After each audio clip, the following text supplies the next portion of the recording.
La idea es una conversación sobre temas diversos y yo te propondría que habláramos concretamente de 3 temas que son de enorme actualidad. ¿Qué pasa con la Unión Europea en estos momentos? ¿Qué pasa en América Latina? ¿Qué pasa en España? Creo que la Unión Europea, desde mi punto de vista, es un proyecto esencial para la democracia, para Europa, para la promoción de las ideas de libertad, de ciudadanía, de verdad enfrentada a la mentira. Creo que la construcción europea es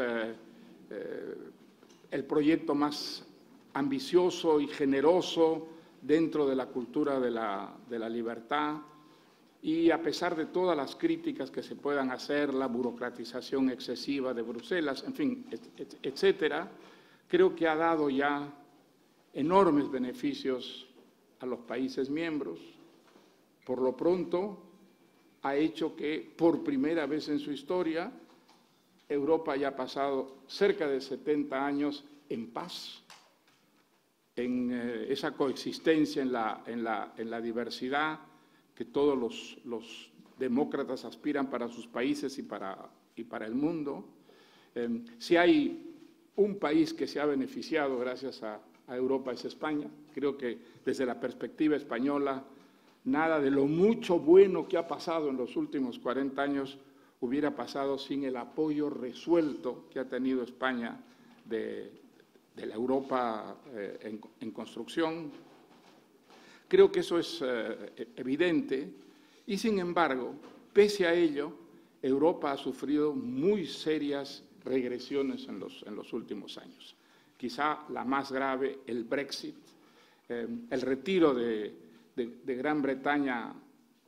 Yo creo que ha sido muy grave para Europa. Estoy seguro que lo va a ser mucho más si prospera para Gran Bretaña. Y creo, afortunadamente, que ni siquiera es seguro que el Brexit vaya a funcionar. Hay muchos síntomas en los que se advierte que en la población británica hay una reflexión crítica y que muchos que votaron de una manera irresponsable por el Brexit hoy en día están dispuestos a dar marcha atrás, y el hecho de que esas negociaciones sobre el Brexit se prolonguen indefinidamente, se enmarañen cada vez más, y que el país del Brexit además haya sido incapaz hasta este momento de hacer ninguna propuesta que sea viable, que sea realizable, es un síntoma de que tal vez el Brexit nunca llegará a materializarse.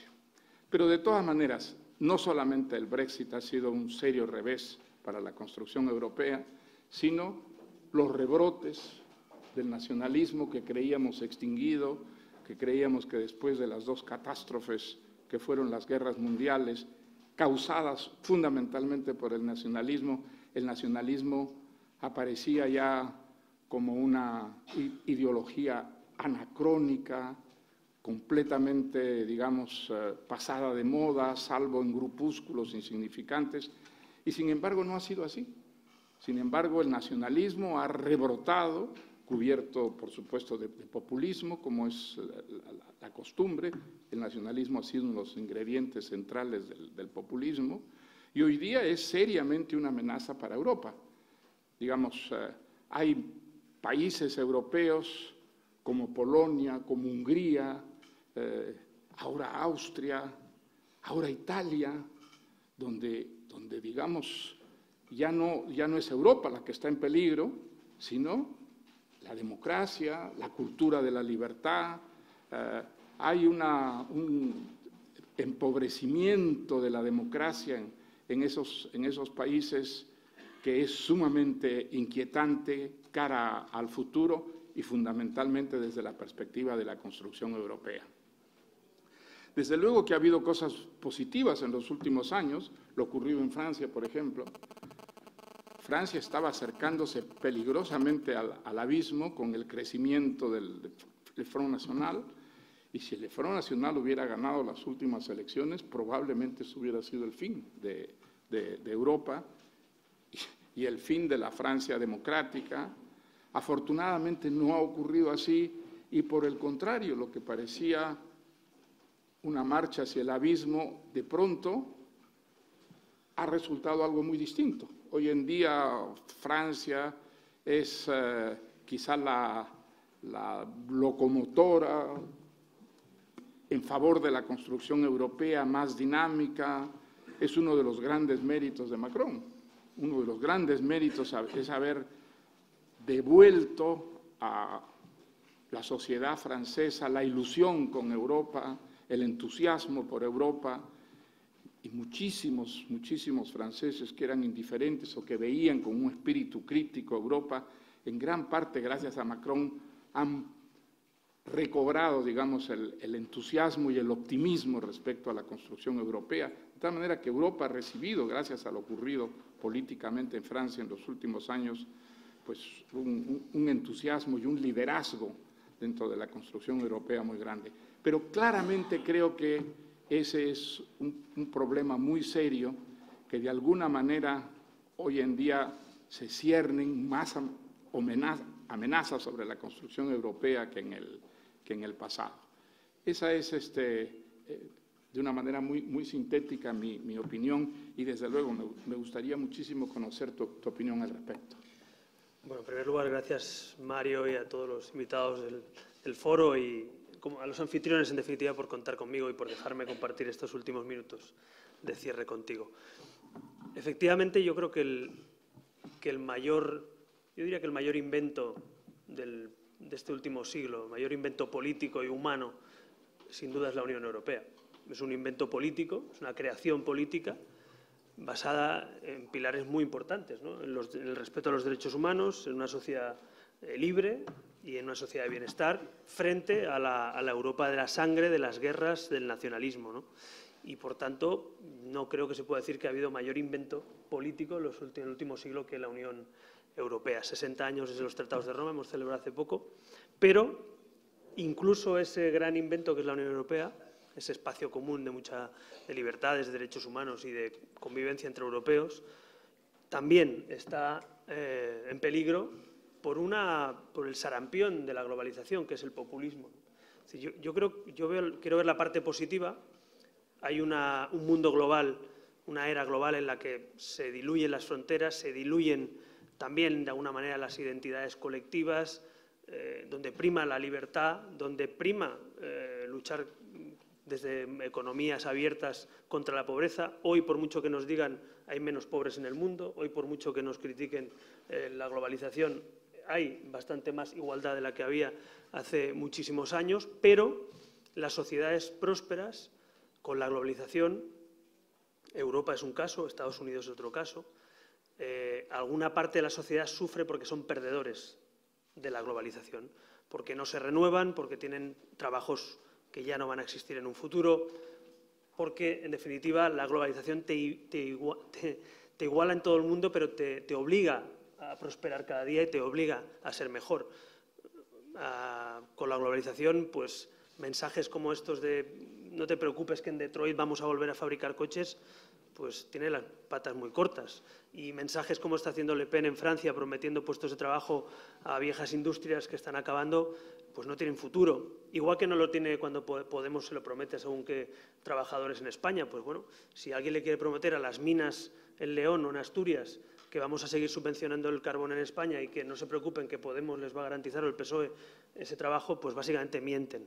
Porque a esas personas habrá que explicarles que hay que recapacitarse, que hay que volver a otros tipos de energía, que la Unión Europea va a competir de otra manera y que tendrán que trabajar en otros empleos y que el Estado les tiene que ayudar a buscar nuevos empleos y a recapacitarse. Por tanto, la solución no es mentir, la solución no es esa, pero yo creo que tenemos que ser muy conscientes de que el populismo es el sarampión de la globalización, es una inflamación que no es nueva, pero que en un mundo global tiene más calado. ¿Por qué? Porque hay la clase media trabajadora se ha empobrecido en algunas sociedades prósperas, porque hay gente que ha perdido y está perdiendo empleos, porque la identidad colectiva, el nacionalismo, se diluye frente a las libertades individuales, a las identidades individuales, cada uno configurado como crea conveniente, y eso también diluye pues, los nacionalismos, ¿no? Por tanto, el nacionalismo y el populismo, a mi juicio, son dos caras de la misma moneda, que frente a la globalización pues, crecen porque el miedo a veces es más fuerte que la prosperidad, que la ilusión o que el esfuerzo, ¿no?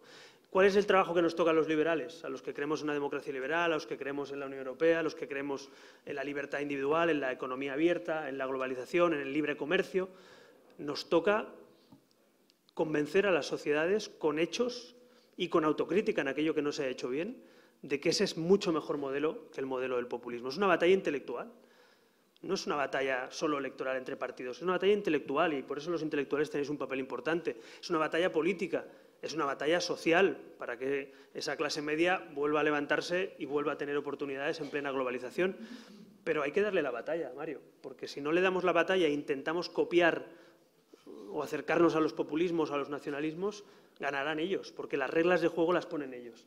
Si intentamos ser populistas como los populistas, siempre ganarán los populistas auténticos. Si queremos ser nacionalistas como los nacionalistas, ganarán los nacionalistas. Ahora, si queremos ser liberales y creer en la igualdad, en la libertad, en la unión, en la cooperación internacional, bueno, pues ese es un espacio en el que podemos ganar porque hemos ganado. De hecho, la sociedad de hoy es una sociedad donde el liberalismo ha derrotado durante siglos a nacionalismos y a populismos. ¿Está rebrotando? Sí. Pero si uno ve cuál es el mayor riesgo del populismo, a mi juicio, yo que batallo políticamente con ellos, con Podemos o con los separatistas catalanes, o con los que intentan copiar a veces a Podemos. El Partido Socialista hace poco decidió ir en contra del Tratado de Libre Comercio con Canadá. Bueno, pues es un ejemplo también de copia del populismo, un error político, ¿no? ¿Qué es lo que nos encontramos? La dificultad de convencer a la sociedad de que el populismo quiere llegar por la vía democrática al poder, pero cuando llega se instala y es muy difícil sacarles. Ahí está el ejemplo de los años 30 en Alemania, llegaron por las urnas, pero ya sabemos lo que pasó. Y ahí está el ejemplo de Venezuela, llegaron por las urnas, pero ya sabemos lo que han hecho con Venezuela. Y la pregunta ¿es creíble en España, podemos hacer creíble que los populistas y los nacionalistas pueden convertir nuestras democracias en algo débil e incluso en cosas que no sean democracia? Pues no es fácil convencer a la sociedad porque el principio de credibilidad es un principio complicado. Es un principio en el que lo que es verdad, además tiene que parecer verdad y tienes que hacerlo y explicarlo. Por tanto, uno de los retos que tenemos en política, los que batallamos con el populismo, es ser autocríticos con lo que no funciona. En España hemos hecho cosas muy bien, pero bueno, si hay algo que no funciona bien, habrá que cambiarlo, pues en los partidos políticos, o respecto a la corrupción, o en la gestión de lo público, o en la gestión de los recursos públicos. Yo creo que la primera lección que tenemos que aplicarnos, los que creemos en la democracia liberal, es no dejes que los populistas abanderen la crítica. Tú, en aquello que no funciona de verdad, abandéralo, y en lo que funciona, defiéndelo. Pongo el ejemplo que me dijo un liberal demócrata inglés después del Brexit, en una reunión de los liberales en Bruselas. Dice: solo os doy un consejo, compañeros, yo ya no estoy en la Unión Europea, o estamos en proceso de salida. No dejemos la autocrítica de la Unión Europea solo a los populistas. Las cosas que no funcionen en la Unión Europea, los que creemos en la Unión Europea, modifiquémosla, cambiémosla, hagámoslo mejor. Es decir, no dejemos que las cosas se pudran porque ahí el populismo vence. El populismo se nutre, en definitiva, de que las cosas vayan mal.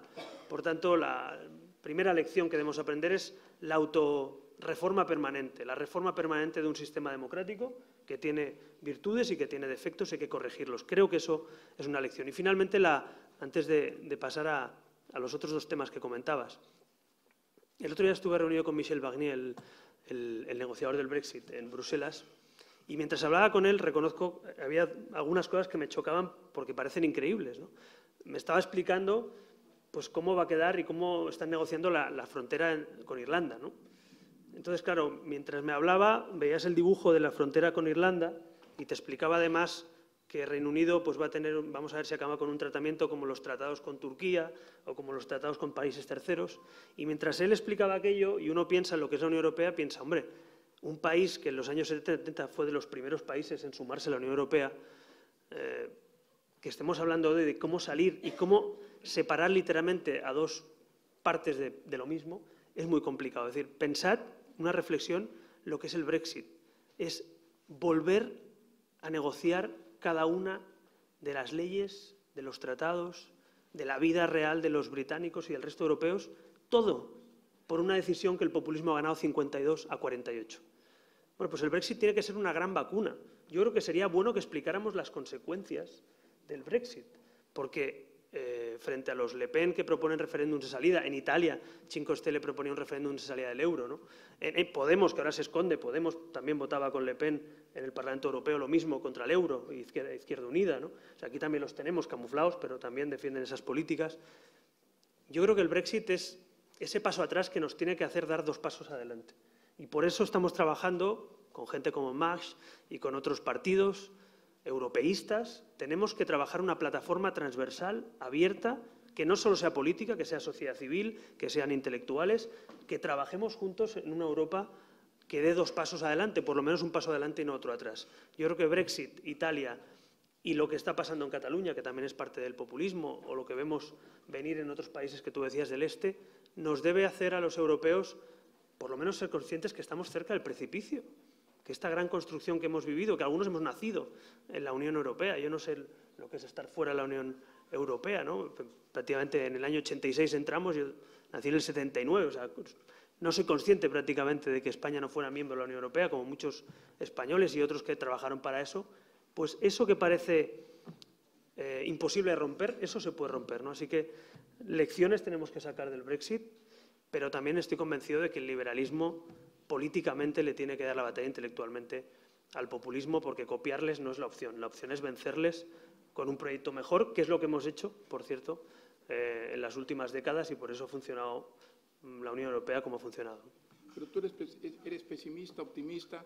¿Tú piensas que esta es una crisis pasajera o que la Unión Europea podría llegar a colapsar?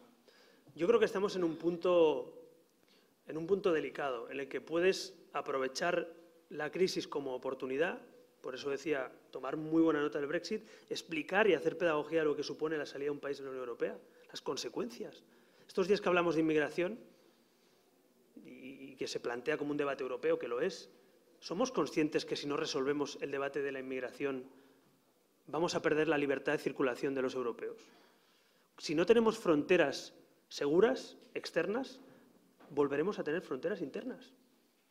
Es una reflexión, pero Schengen es un logro de la Unión Europea, pero ya algunos países empiezan a pedir que, ojo, quiero controlar las fronteras entre países europeos. ¿Queremos volver a eso? Por tanto, Europa tiene que tener mecanismos comunitarios precisamente para proteger sus libertades europeas. Una de ellas, la libertad de circulación. Por eso es importante que haya inmigración regular, por eso es importante luchar contra la inmigración irregular o de mafias que trafican con seres humanos, pero tiene que haber unas reglas para que la Unión Europea sea un lugar seguro y un lugar de libertad y de libertad de circulación. Sé que estos días estamos hablando de ello, que a veces lo políticamente correcto nos dice que no hablemos de estas cosas, pero el otro día lo hablaba con algunos primeros ministros también en Europa de este asunto, antes del Consejo Europeo, de los liberales, y me pareció una buena definición de lo que tenemos que hacer. Tenemos que tener fronteras seguras exteriores, tenemos que tener inmigración regular y política comunitaria para garantizar las libertades entre europeos y nuestra ciudadanía europea. Ser ciudadano europeo es irte a otro país sin pasar una aduana. Eso es ser ciudadano europeo. Y tener un pasaporte que diga que eres ciudadano europeo y tener un euro en el bolsillo. Por lo tanto, esas cosas, Mario, hay que cuidarlas, porque la degradación de todo esto puede acabar con pasos atrás, no como el Brexit, sino acabando con Schengen o tumbando el euro. Imagínate que Italia abandona el euro como propone Cinque Stelle o la Liga Norte. Imagina la consecuencia de la salida del euro de un país como Italia, ¿no? Bueno, pues estas cosas no es que sean ocurrencias, están ahí en las campañas electorales, en los debates y han llegado a los gobiernos. Así que yo soy optimista por naturaleza y creo que los liberales, tú lo has explicado una vez, tenemos esa parte también de mirar hacia el futuro más que hacia el pasado, pero también soy consciente de los peligros si no nos ponemos las pilas. Yo creo que es un momento para que en las siguientes elecciones europeas haya un planteamiento claro y nítido de cuáles son los siguientes pasos adelante y no atrás de Europa, pero pasos muy realistas y muy bien explicados, porque el buenismo de todos queremos europeos, muy bien, y más Europa, mejor Europa, pero ¿qué vamos a hacer exactamente para que los europeos se sientan protegidos en sus libertades, protegidos frente al terrorismo y a la vez garantizar la prosperidad de nuestras sociedades frente a populismos y nacionalismos. Yo creo que es un debate que estamos obligados a hacer, porque si no lo hacemos nosotros, insisto, lo harán los populistas, lo harán los nacionalistas y la sociedad europea, unos atemorizados, otros desencantados, pueden comprar el canto de sirena del populismo en las próximas elecciones europeas. Así que es un reto importantísimo la batalla política e intelectual que habrá en breve, en 2019, en las elecciones europeas. Una de las consecuencias del Brexit, pues, trágica realmente para Gran Bretaña, va a ser la desaparición de Gran Bretaña.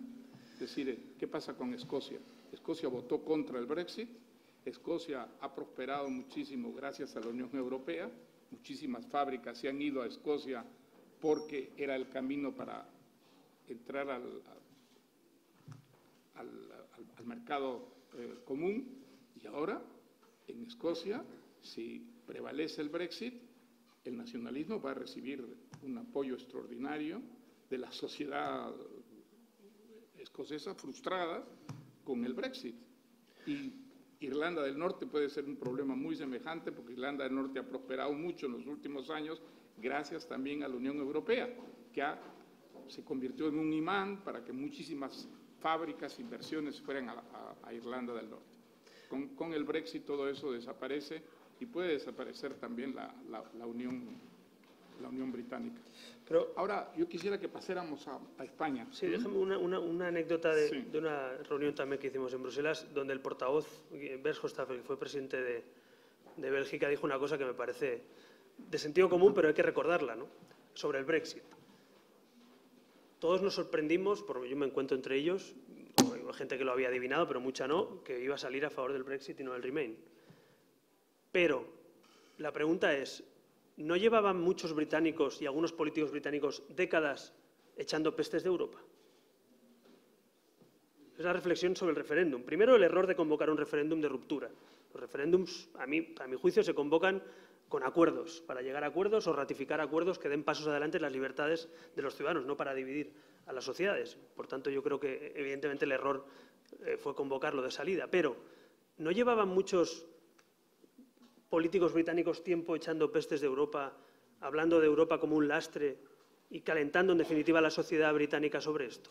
Porque ahora hablamos de Farage, pero también durante mucho tiempo hubo políticos británicos que no es que hicieran pedagogía de lo bueno de Europa, es que estaban cada día echándole culpa a Europa de todo lo que pasaba internamente. Y mentiras, además, mentiras. Comunales, ¿no? Lo digo porque los líderes nacionales también tenemos la obligación, si somos europeístas, de explicar las cosas de Europa, las buenas y las menos buenas, en España. Digo porque aquí, cuando viene una decisión no sé qué, esto es culpa de la Unión Europea.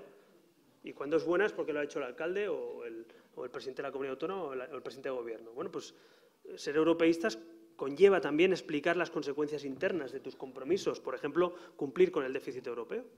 O, por ejemplo, tomar determinadas decisiones para que haya un mercado libre. Y eso hay que explicarlo.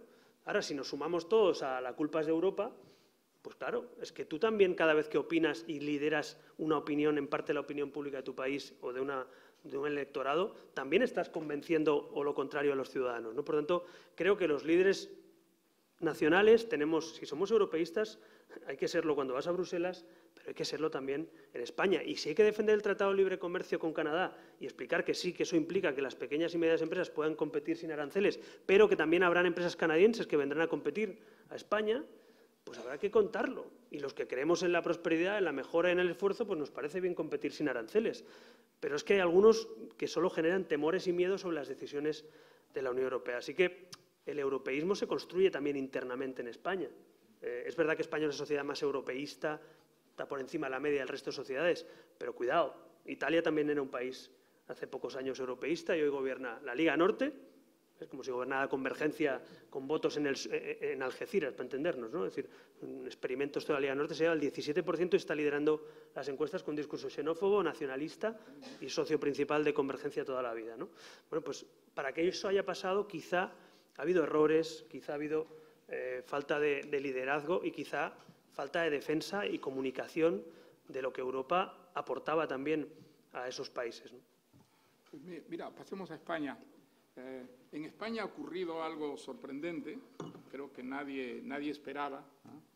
o muy pocos esperaban que hubiera un cambio de gobierno tan súbito y debido a una operación curiosa, por decirlo menos, en el que el Partido Socialista, por una parte, por otra parte, un partido de extrema izquierda como Podemos, y luego los nacionalistas de derecha como el PNV, nacionalistas de izquierda y de derecha, como el caso de los independentistas catalanes, se coaligaron, triunfó la moción de censura que presentaron y tenemos un nuevo gobierno. Pues bien, la democracia no ha sufrido, la democracia está allí e incluso las encuestas dicen que hay un sector de opinión pública importante que se ha ilusionado mucho con este nuevo gobierno y con las promesas, los pronósticos que hace para el futuro inmediato. ¿Qué va a pasar con el independentismo? Clarísimamente el presidente de gobierno tiene una idea, tiene la idea de que el gobierno anterior se equivocó judicializando el problema independentista, que el problema independentista es un problema fundamentalmente político y que por lo tanto tiene soluciones políticas. Y las soluciones políticas pues exigen diálogo, exigen una conversación y exigen concesiones mutuas. El gobierno no les va a dar la independencia, desde luego, ¿no? Es una garantía para quienes tememos muchísimo la independencia, para el futuro de España, para el futuro de Europa, que esté en ese gobierno una persona como Josep Borrell, que ha demostrado categóricamente su oposición con argumentos, con razones, con ideas absolutamente convincentes, su posición antiindependentista. Pero, ¿a dónde vamos? Clarísimamente el presidente del gobierno y un buen sector del Partido Socialista cree que haciendo concesiones al independentismo se lo puede atraer al independentismo a la realidad y preservar sobre todo la unidad de España a partir de esas concesiones. Yo creo que esa es una ilusión. Creo que eso no digamos, parte de una premisa absolutamente falsa que al independentismo se le puede engatusar con concesiones legítimas, constitucionales, legales, llevándolos a renunciar a la idea de la independencia. Pues yo creo que a un tigre no lo aplacas lanzándole corderos, y que los independentistas son independentistas y lo que quieren es la independencia, y que clarísimamente hay síntomas múltiples de que sobre eso no va a haber ninguna concesión. Entonces, esto abre, digamos, una situación extremadamente preocupante sobre el futuro de la democracia española, la extraordinaria transformación de España. Eso es algo que se tiende a olvidar, ¿no? Aquí Arcadio Espada hablaba de que uno de los fenómenos más inquietantes de nuestra época es que las mentiras van reemplazando a las verdades o que las fronteras entre las mentiras y las verdades se van borrando. Y una de las mentiras que está sustituyendo a la verdad en España es la crítica a la transición. La transición es una de las cosas más extraordinarias que le han ocurrido a España. La transición transformó a España de un país subdesarrollado en un país próspero, de una dictadura a una democracia funcional, de una sociedad cerrada sobre sí misma a una sociedad totalmente abierta, integrada al mundo, y la transformación social, sociológica de España en estos últimos 40 años ha sido absolutamente extraordinaria. No nos olvidemos que fue un ejemplo para el mundo entero, boquiabierto, contempló esa transformación extraordinaria, veloz de la sociedad española. Hoy día tiende a olvidarse y a negarse con las críticas tan severas, tan injustas que hay a esa transición. Bueno, pues yo estoy muy preocupado realmente con lo que ocurre actualmente en España y creo que se necesita una gran movilización, una movilización fundamentalmente de quienes creen en la democracia, quienes creen en la democracia liberal que ha traído ya a España tantos beneficios, Los resultados están allí, al alcance de nuestros ojos, y realmente es absurdo e injusto que nos pongamos una telaraña, digamos, delante de los ojos para no ver lo que ha significado la transformación de España gracias a la cultura de la libertad, gracias a la democracia. Me gustaría muchísimo conocer tus opiniones al respecto, Alberto. Bueno, yo en primer lugar, yo he estado 8 años de portavoz parlamentario en el Parlamento de Cataluña, fundamos Ciutadans de Cataluña, Arcadi entre ellos y otros intelectuales y miles de personas en Barcelona, en toda Cataluña. He combatido políticamente con ellos, les he sufrido personal y familiarmente, y quien piense que al nacionalismo se le puede apaciguar no tiene ni idea de lo que es capaz de hacer el nacionalismo. No se acuerda de la historia de la que estamos hablando antes. Por tanto, el apaciguamiento nuevamente va a ser un error. Al nacionalismo ni se le copia ni se le apacigua, se le gana, se le vence con ideas y con votos. Y eso ya sé que no es tan cómodo. Es mucho más cómodo dar concesiones, mirar hacia otro lado. Es mucho más cómodo no combatirles intelectual y políticamente. Es mucho más cómodo no tener que ir con escoltas en tu tierra. Pero este país derrotó al nacionalismo, en este caso terrorista, en el País Vasco, porque hubo gente que no optó por la comodidad. Optó por la victoria moral y por la victoria democrática.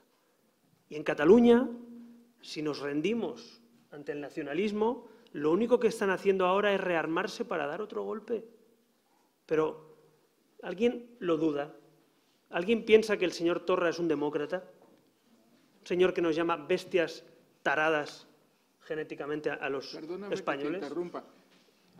Bestias genéticas son los españoles, pero ¿qué seremos los latinoamericanos para el señor Torra? Bacilos, microbios.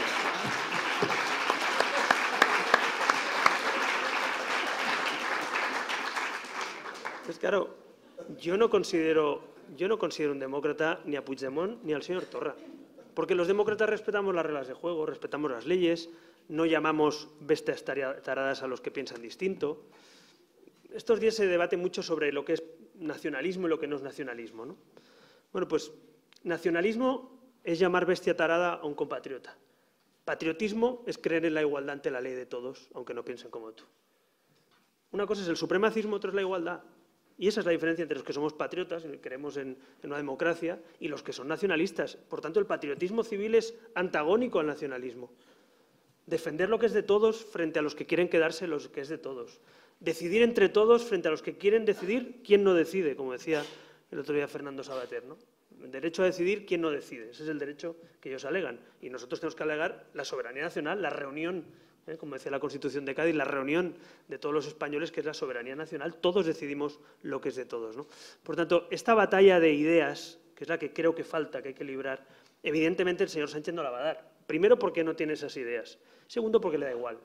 Porque básicamente lo que quiere es permanecer atrincherado en la Moncloa unos meses, porque lo que no consiguió en las urnas lo ha conseguido con Torra, Rufián o Iglesias. Y eso es lo que hay. No busquemos tampoco muchas más. No busquemos más fondo donde no hay fondo. O sea, la llegada de Sánchez al poder tiene que ver con la voluntad inequívoca de llegar al poder a cualquier precio.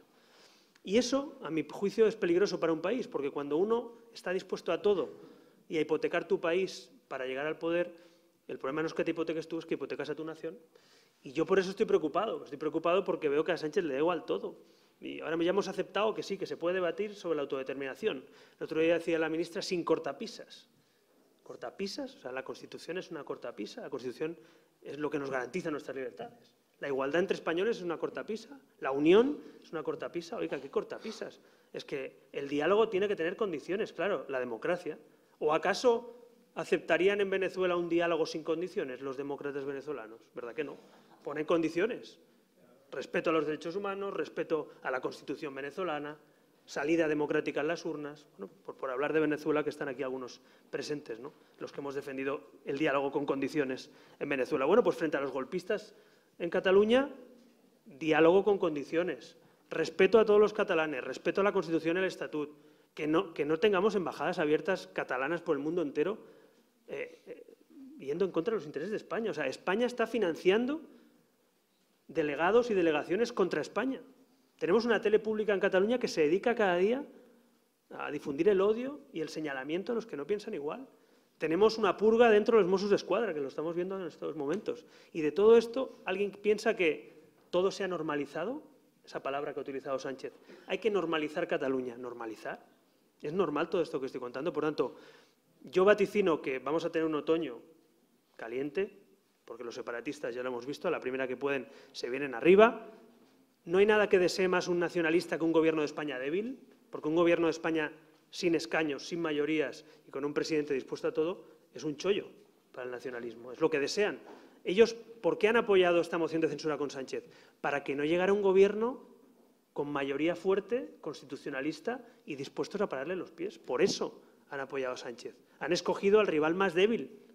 Ellos no querían unas elecciones donde Ciudadanos, el PP o el PSOE, o los tres, pudiéramos configurar una mayoría fuerte para hacer reformas y para luchar frente al nacionalismo. Ellos querían un gobierno débil 2 años y Sánchez, en este caso, es el chollo que les da un gobierno débil durante 2 años. Por tanto, ¿qué hay que hacer este tiempo? Vigilar, controlar, hacer oposición de verdad a lo que puede hacer este gobierno, pero sobre todo construir una alternativa en la que el constitucionalismo, el liberalismo, encabece un proyecto de país, encabece una mayoría parlamentaria y encabece un gobierno o una coalición de gobiernos que tenga claro que al nacionalismo no se le tiran corderos, como tú decías, sino que se le vence política e intelectualmente. Y eso implica, lo siento, es que es mucho más complicado, pero eso implica alta inspección del Estado en educación. Eso implica saber y poner al frente de los Mossos d'Esquadra a personas que respeten la Constitución. Eso implica que la tele pública de Cataluña respete a todos los catalanes y la Constitución, que para eso tiene dinero público. Eso implica cerrar las delegaciones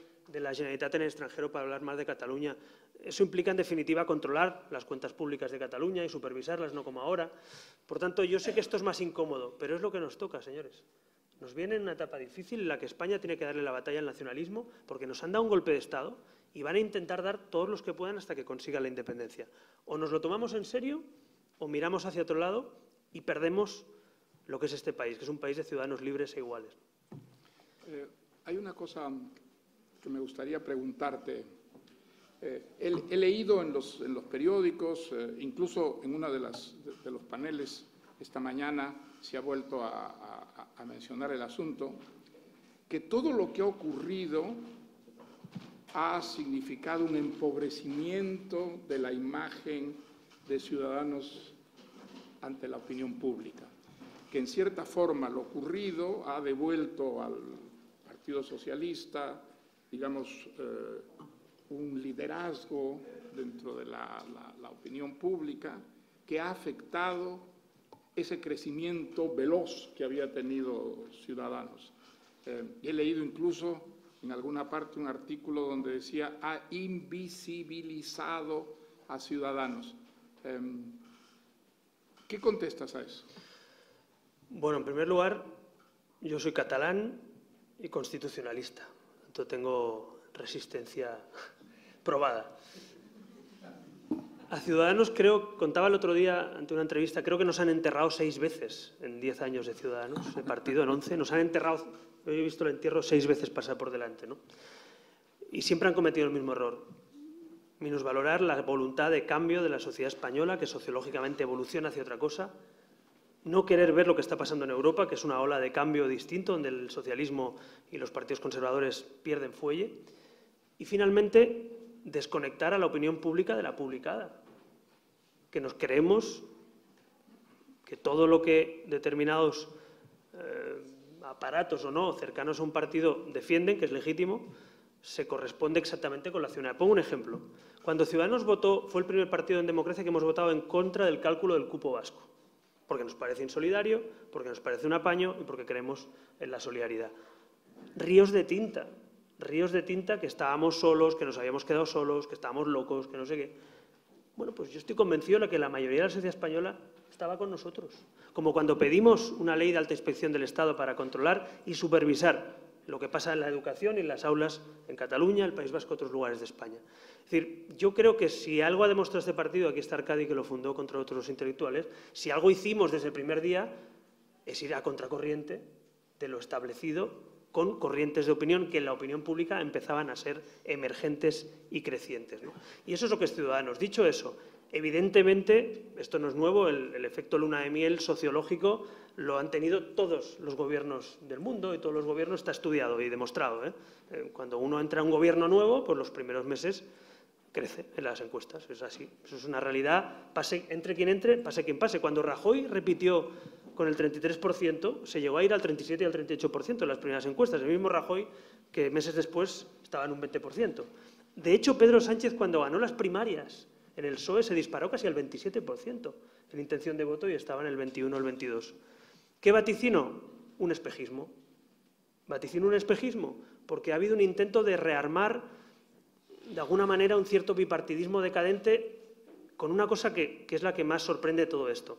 Que Sánchez intente una moción de censura con Torra, Rufián e Iglesias, bueno, yo como le conozco tampoco lo descartaba. En su partido le echaron por eso, por cierto, pero ya no le han vuelto a echar y lo ha vuelto a hacer. Le echaron por intentar pactar con los nacionalistas, esta vez lo ha vuelto a hacer. Ahora, lo que yo no me esperaba es que el señor Rajoy no dimitiera para evitar este gobierno. Eso es lo que yo le reconozco, que hasta el último minuto, de hecho, yo lo comentaba con mis compañeros, digo, hombre, le guste o no le guste, dimitirá, podremos sentarnos a hablar, oye, de si hay un gobierno temporal, de si hay unas elecciones a finales de año, en el 19. La gran sorpresa fue que Rajoy, pensando más seguramente en el partido que en España, dice, no, elecciones no, que no me interesan, un gobierno donde no esté yo y que tenga que abrirse, lo que ahora estamos viendo hoy, la crisis de mi partido, no, mejor que gobierne el PSOE, que no vaya a ser que Ciudadanos pueda liderar un gobierno constitucionalista, ¿no? Bueno, pues hasta aquí hemos llegado también por eso, ¿no? Entonces yo creo que la gran sorpresa de todo esto es que hay un cierto intento de reconstrucción de lo que sociológicamente ya está cambiando, pero en la opinión publicada y en el establishment político sigue existiendo. Ahora, te reconozco, Mario, que hay una nueva situación. Ciudadanos es hoy oposición pura y dura. No tenemos un acuerdo de investidura. Y yo quiero recordar una cosa. Hemos crecido políticamente siendo oposición a Montilla, a Artur Mas y haciendo oposición. Por tanto, yo estoy bastante cómodo, lo reconozco, haciendo oposición con las manos libres y pudiendo decir en cada intervención o actuando conforme a nuestro programa electoral y a nuestro ideario. Porque a veces cuando uno tiene un pacto, si es responsable, a veces tiene que ceder, tiene que llegar a acuerdos, tiene que, digamos, pactar con el gobierno, en este caso con Rajoy. Hombre, no les voy a decir que para mí no era fácil estar en un pacto con Rajoy cuando yo creía que tenía que haber habido un cambio de gobierno y tenía que estar, de alguna manera, utilizando ese pacto por el bien de España. Ahora estamos libres en la oposición. Pero vaya, a mí me parece que este gobierno de Sánchez en 30 días ya la ha liado bastante. Radio y Televisión Pública, ahora se va a reunir con Torra, el tema de los presos de ETA sin contar ni con las víctimas ni con el resto de partidos constitucionalistas. Esto en un mes.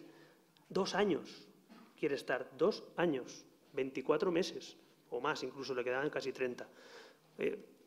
Todo llega y todo pasa y a mí me parece que hay que tener, por un lado, paciencia, por otro, firmeza en los valores que defendemos y, insisto, construir una alternativa que tenga mayoría solo o con coalición para hacer las reformas que este país merece y que los separatistas tengan lo que no querían, que es un gobierno constitucionalista fuerte, limpio y que le diga se acabó. Aquí no va a haber más apaciguamiento, aquí va a haber oposición y alternativa, porque quiero recordar que la mayoría de catalanes, que es lo que olvida Sánchez, la mayoría de catalanes no quieren ni están con Torra. Lo digo porque, claro, dicen, no, diálogo con Cataluña. ¿Cómo que con Cataluña? ¿Cataluña es Torra?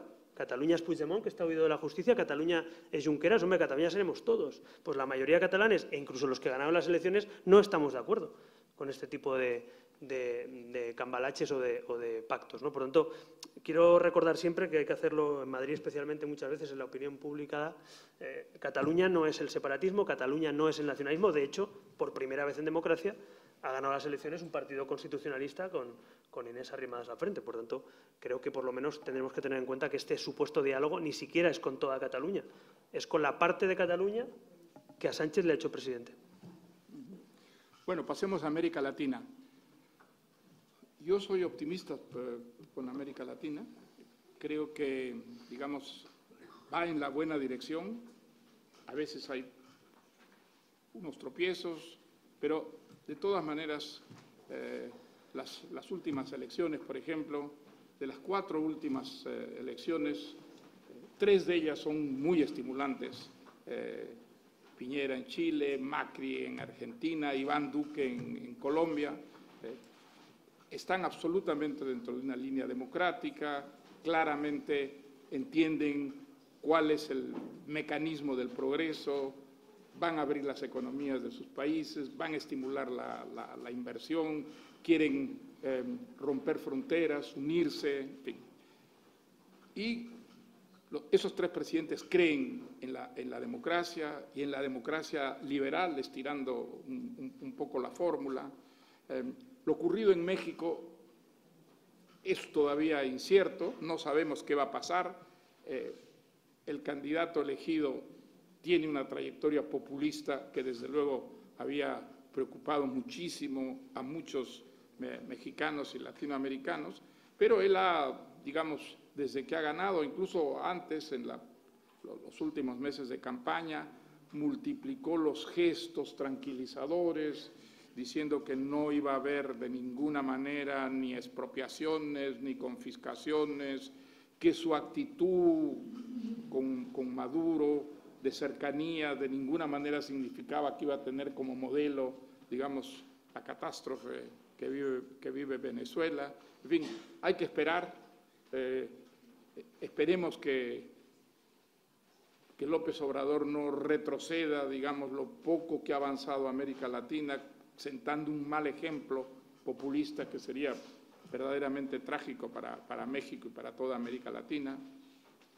Pero claramente en América Latina los viejos modelos, la dictadura militar o la revolución socialista yéndose a la montaña con fusiles, claramente ha quedado atrás. Eso es algo anacrónico que solo pueden defender minorías muy exiguas, de tal manera que creo que se puede ser optimista con América Latina en lo inmediato. Un fenómeno interesante de los últimos tiempos es cómo se han despintado algunos líderes populistas. Correa, por ejemplo, en Ecuador.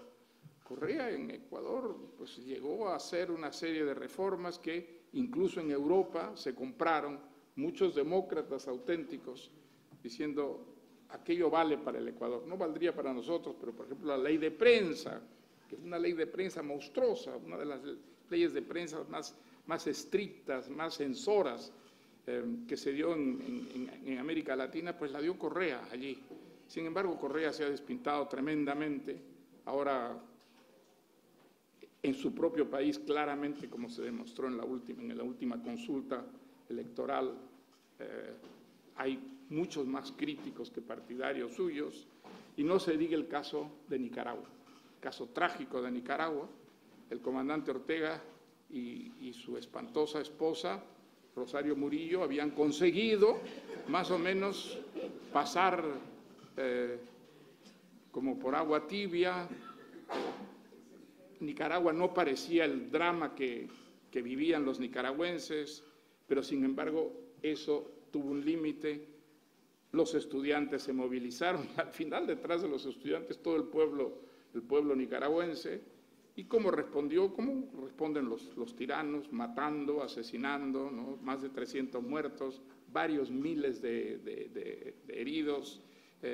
Hoy día pues nadie puede engañarse respecto a Nicaragua, es una dictadura profundamente corrompida, brutal, y yo creo que ha empezado la declinación y seguramente llegará, ojalá más pronto que tarde, la desaparición de la dictadura y la incorporación de Nicaragua, uno de los países latinoamericanos que ha sufrido más a esta tendencia democratizante que está extendiéndose por América Latina.